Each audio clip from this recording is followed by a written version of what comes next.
ఇది కేవలం సమాచారంగా మాత్రమే భావించండి. వైద్య నిపుణులను సంప్రదించండి. 60 ఏళ్ల నుంచి ఉన్న వైరస్ అంటే ఏదో కొద్దో గొప్పో మనకి హర్డ్ ఇమ్యూనిటీ వచ్చి ఉండాలి కదా. హర్డ్ ఇమ్యూనిటీ రావాలి అంటే 90% ఆఫ్ పాపులేషన్ ఇన్ఫెక్ట్ అయి ఉండాలి. హెచ్ఎంపీ వైరస్లో ఏసిమ్టమాటిక్ కేసెస్ మనకేమైనా తెలిసాయా? ఉదాహరణకి షుగర్ కానీ, అన్కంట్రోల్డ్ షుగర్స్ కానీ, CKD chronic kidney disease, cancer patients, ఇలాంటి వాళ్ళకి ఇమ్యూనిటీ తక్కువ ఉంటుంది. అది ఏ బేసిస్ మీద హెచ్ఎంపీ వైరస్ అన్నారంటే ప్యానెల్ టెస్టింగ్ చేసి ఉంటారా వాళ్ళకి? అన్ని వైరసెస్ కలిపి ఉంటాయి కాబట్టి ఆ ప్యానెల్ మొత్తం. Should people take extra medication or what you suggest? ఇక వచ్చిన వాళ్ళు ఏం చేసుకోవాలి అంటే మనకి ఏజ్ రీత్యా చూసుకుంటే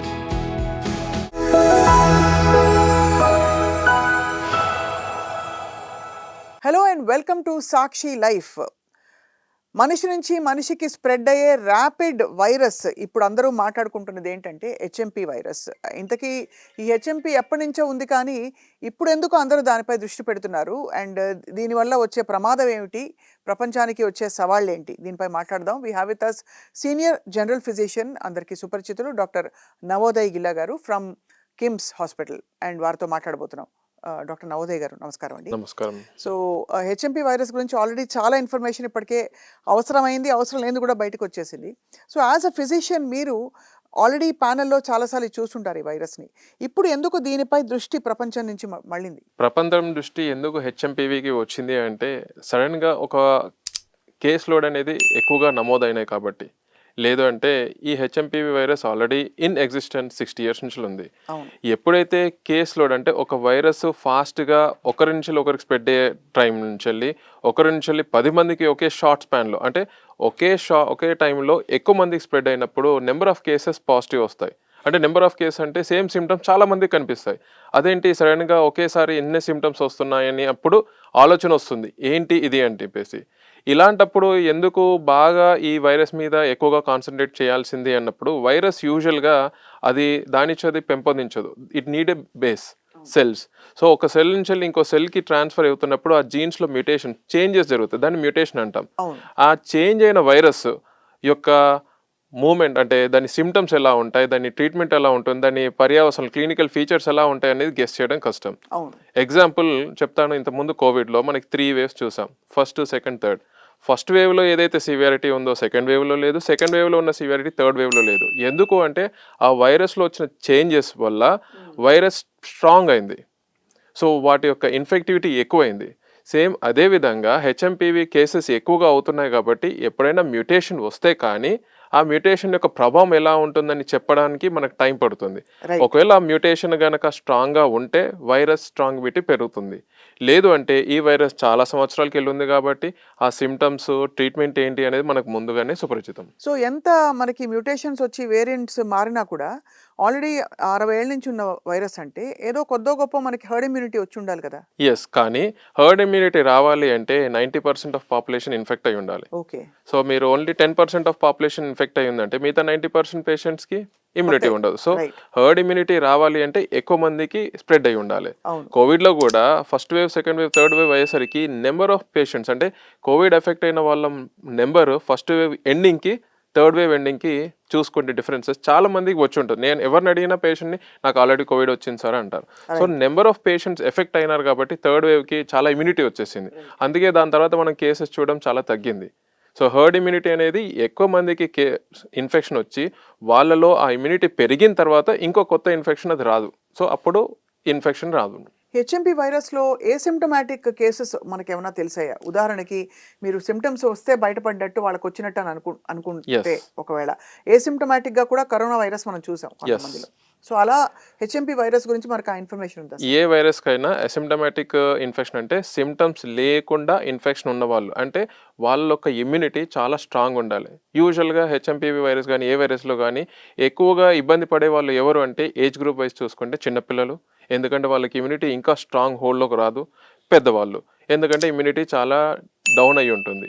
వీళ్ళు కాకుండా ఇమ్యూనిటీ స్వతహాగా తక్కువ ఉన్న వాళ్ళంటే ఏదైనా ఇన్ఫెక్షన్ వల్ల షుగర్ కానీ, అన్కంట్రోల్డ్ షుగర్స్ కానీ, CKD chronic kidney disease, transplant అయిన వాళ్ళు, క్యాన్సర్ పేషెంట్స్, ఇలాంటి వాళ్ళకి ఇమ్యూనిటీ తక్కువ ఉంటుంది.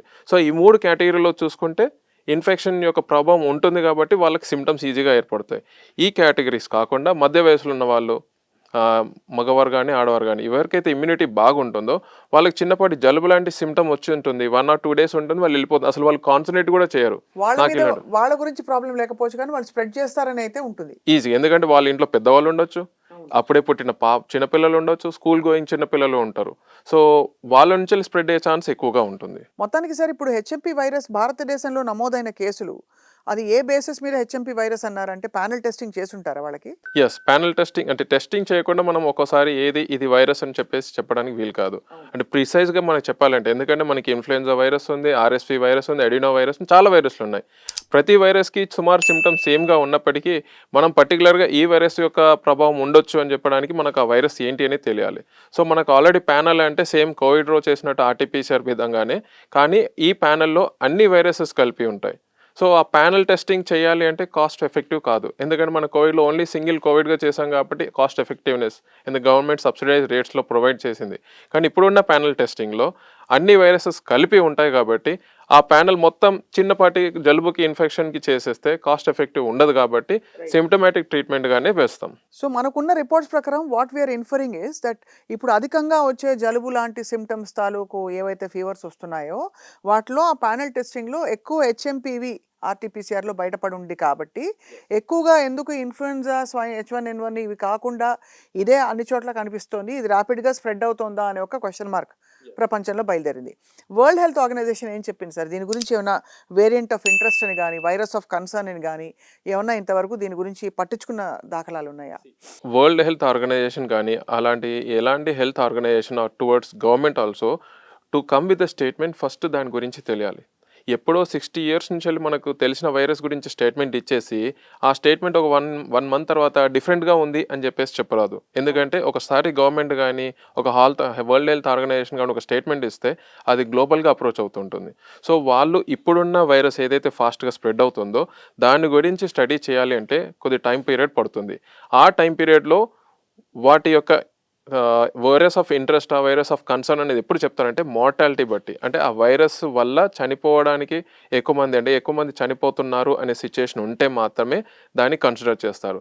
కానీ ఆ వైరస్ వల్ల చాలామంది ఇబ్బంది పడుతున్నారు, హాస్పిటలైజ్ అవుతున్నారు, బట్ దే ఆర్ రికవరింగ్ అనే సిచ్యుయేషన్ వేరు. బట్ అదే వైరస్ వల్ల ఎక్కువ మంది ఇబ్బంది పడుతూ హాస్పిటలైజ్ అవుతూ మార్టాలిటీ అంటే చనిపోతున్నారు అన్నప్పుడు మాత్రం గ్లోబల్గా ఖచ్చితంగా స్టేట్మెంట్స్ వస్తాయి. అది చెప్పడానికి మాత్రం టైం పీరియడ్ కావాలి, ఎందుకంటే ఇంకా వైరస్ గురించి స్టడీ మనకి తెలియదు, మ్యూటేషన్స్ గురించి కూడా. డెల్టా వేవ్ కరోనా ఒక్కసారి వెనక్కి తిరిగి చూస్తే ట్రీట్మెంట్ ప్రోటోకాల్స్లో జరిగిన ఇబ్బంది అంటే స్టెరాయిడ్స్ ఎక్కువ ఇచ్చేయడం, అటువంటి ట్రీట్మెంట్ ప్రోటోకాల్స్ ర్యాపిడ్గా ఇవ్వడం వల్ల మనకి ఇన్ని డెత్స్ చూసామా, లేక నిజంగా అంతమంది పాపులేషన్ ఇమ్యూనో కాంప్రమైజ్డ్గా ఉన్నారనుకోవాలా వైరస్ బాగా పవర్ఫుల్గా ఉండి? నేను ఒక సింపుల్ ఎగ్జాంపుల్ చెప్తాను. ఇప్పుడు మనకి అలలు ఉంటాయి, ఆ ఒడ్డులో చాలా రాక్స్ ఉంటాయి. సో అలా వచ్చినప్పుడు అది జస్ట్ రాక్స్ మీద పడి వెళ్ళిపోదు, చిన్న చిన్న రాక్స్ ఏదైతే లూజ్గా ఉంటాయో వెళ్ళిపోతుంటుంది. సిమిలర్గా ఒక వేవ్ పాండమిక్ వచ్చినప్పుడు కోవిడ్లో అందరూ నాకు ఇమ్యూనిటీ బాగుంది అని అనుకోవడం కాదు, ఒక ఇన్ఫెక్షన్ వచ్చినప్పుడు దాన్ని తట్టుకొని ఎంత తొందరగా రికవర్ అవుతున్నారు అనేదే ఇంపార్టెంట్. సో రికవరీ పీరియడ్కి ఎక్కువ టైం తీసుకుంటే హీఈస్ నాట్ హెల్తీ, తను ఇమ్యూన్ కాదు. రికవరీకి చాలా తక్కువ టైం తీసుకుంటున్నారంటే హీజ్ హెల్తీ. ఇన్ఫెక్షన్ రానప్పుడు నేను ఇమ్యూన్ కాదు అని, ఇన్ఫెక్షన్ లేకపోతే నేను ఇమ్యూన్గా ఉంది అనే స్టేట్మెంట్ తప్పు. సో అలాంటి వేవ్లో వచ్చినప్పుడు ఎవరైతే ఇబ్బంది పడి మార్టాలిటీ చనిపోయారో వాళ్ళ ఇమ్యూనిటీ స్టేటస్ తక్కువ ఉండొచ్చు, బికాస్ ఆ వైరస్ ఎక్కువగా ఇమ్యూన్ సిస్టమ్ని సప్రెస్ చేసి వాటి పనితనాన్ని వాటి క్లినికల్ ఫీచర్స్ అనేది ఎక్కువ చూపించింది. సో ఎవరికైతే ఇమ్యూనిటీ సిస్టమ్ తక్కువ ఉంటుందో, but we don't have any regular basis test, మీరు ఈ టెస్ట్ చేసుకుంటే మీ ఇమ్యూనిటీ తెలిసిపోతుందని కాదు, ఎందుకంటే మనకి విటమిన్ టెస్ట్ అవైలబిలిటీ ఉన్నాయి, మినరల్ టెస్ట్ అవైలబిలిటీ ఉన్నాయి. జస్ట్ మీకు విటమిన్స్ నార్మల్ లిమిట్లో ఉన్నంత మాత్రాన యు ఆర్ గుడ్ ఇమ్యూన్ అని చెప్పడం కాదు. సో గుడ్ ఇమ్యూన్ అని చెప్పడానికి ఏమిటి తార్కాణం? గుడ్ ఇమ్యూనిటీ అంటే ఏదైనా ఒక ఇన్ఫెక్షన్ వస్తే how much time he's taking to recover is the basic principle. So ఎప్పుడైతే ఒక చిన్నపాటి ఇప్పుడు జలుబు వస్తుంది మామూలుగా అందరికీ ఏమవుతుంది, ఒక 3-4 daysలో జలుబు టాబ్లెట్స్ తీసుకోకపోయినా రికవర్ అవుతారు.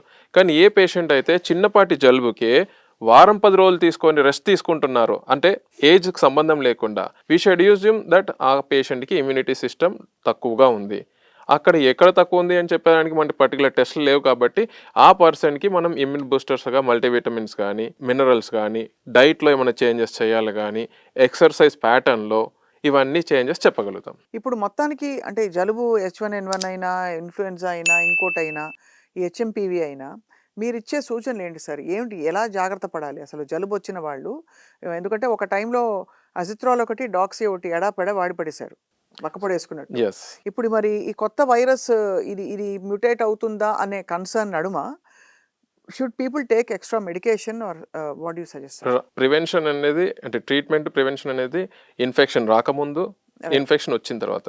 ఇన్ఫెక్షన్ రాకముందు డూస్ అండ్ డోంట్స్ మన కోవిడ్‌లో ఎప్పుడైతే తెలిసిందో అందరికీ సుపరిచితమే.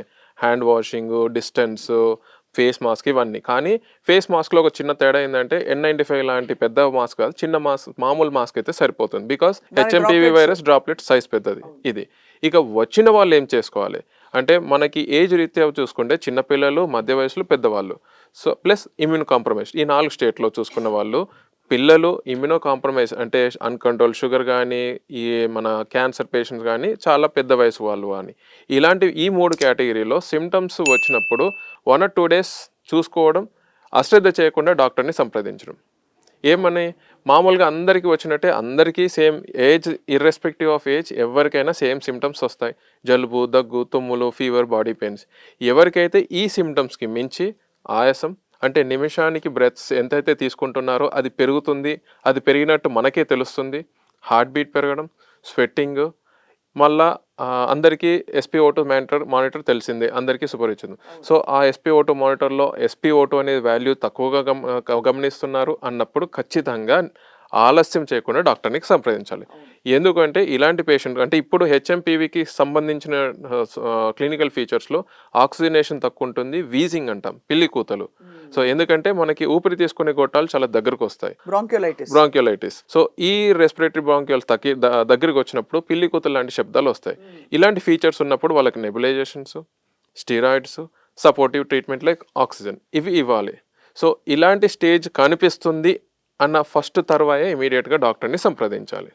అలాంటప్పుడు నెక్స్ట్ మధ్య వయసు వాళ్ళకి కొద్దిగా ఇమ్యూనిటీ ఎక్కువ ఉంటుంది కాబట్టి బహుశా వాళ్ళ సిమ్టమ్స్ చూడలేరేమో. అంటే ఇప్పుడు ఇమ్యూనో కాంప్రమైజ్ చిన్నపిల్లలకి కూర్చున్న బ్రెత్లెస్నెస్ వచ్చినప్పుడు ఊపిరి తీసుకునేది ఎక్కువ కష్టపడతారు. అదే మధ్య వయసు వాళ్ళు రెగ్యులర్గా చేసుకునే పనిలో ఇబ్బంది పడతారు. ఎందుకంటే లోపల ఇన్ఫెక్షన్ ఉంది. కూర్చున్నప్పుడు బహుశా నార్మల్గా ఉండొచ్చు, ఎలాంటి ఇబ్బంది రాకపోవచ్చు. బట్ వాళ్ళు రెగ్యులర్గా చేసుకునే పని నడవడం కానీ, ఎక్సర్సైజ్ కానీ, స్టెప్స్ ఎక్కడం కానీ ఇలాంటి దానిలో కొత్తగా నోటీస్ చేసింది బ్రెత్లెస్నెస్ నోటీస్ చేస్తారు. అదేంటి సడన్గా వాళ్ళు రెగ్యులర్గా చేసే పనుల్లో ఇబ్బంది పడుతున్నారు కాబట్టి అక్కడ ఒక క్లూ. వాళ్ళు ఇమీడియట్గా డాక్టర్ని సంప్రదించాలి. సో మొత్తానికి సార్ అయితే ఇది స్టాండర్డ్ ప్రోటోకాల్సే కానీ ఇంకా కొంచెం శ్రద్ధగా ఈ మార్కర్స్ని చూసుకుని రియాక్ట్ అవ్వడం, రెస్పాండ్ అవ్వడం ఇంపార్టెంట్. సింపుల్గా మన బాడీలో డే టు డే యాక్టివిటీస్ మనం మామూలుగా బ్రీతింగ్ తీసుకుంటూ ఉంటాం, ప్రాణాయామం చేస్తూ ఉంటాం. అందరికీ తెలుసు హార్ట్ బీట్ పెరిగినప్పుడు బీటింగ్ పెరుగుతుంది, లేకపోతే ఊపిరి తీసుకుని సడన్గా ఇబ్బంది పడడం ఈజీగా గమనిస్తుంటే తెలిసిపోతుంది. అవును. కొంతమంది కోవిడ్ టైంలో ఏంటంటే పేషెంట్ అటెండర్స్ తీసుకొచ్చి పేషెంట్స్ మాకు ఇంట్రొడ్యూస్ చేసేవాళ్ళు. సార్ సడన్గా బ్రెత్లెస్నెస్ లా కనిపిస్తుండే, అంటే ఎక్కువసారి బ్రీతింగ్ తీసుకుంటున్నారు, అది పేషెంట్ కూడా తెలియలేదు. సో అలాంటి సిచ్యుయేషన్లో పక్క వాళ్ళు గమనించవచ్చు, స్వతహా కూడా గమనించుకొని డాక్టర్ని సంప్రదిస్తే సరిపోతుంది. హెచ్ఎంపీ వైరస్ ఇంకా ప్రస్తుతం అందరం గమనిస్తున్నాం సార్ ప్రపంచవ్యాప్తంగా. సో డాక్టర్ నవోదయ్ గారు థ్యాంక్ యూ సో మచ్.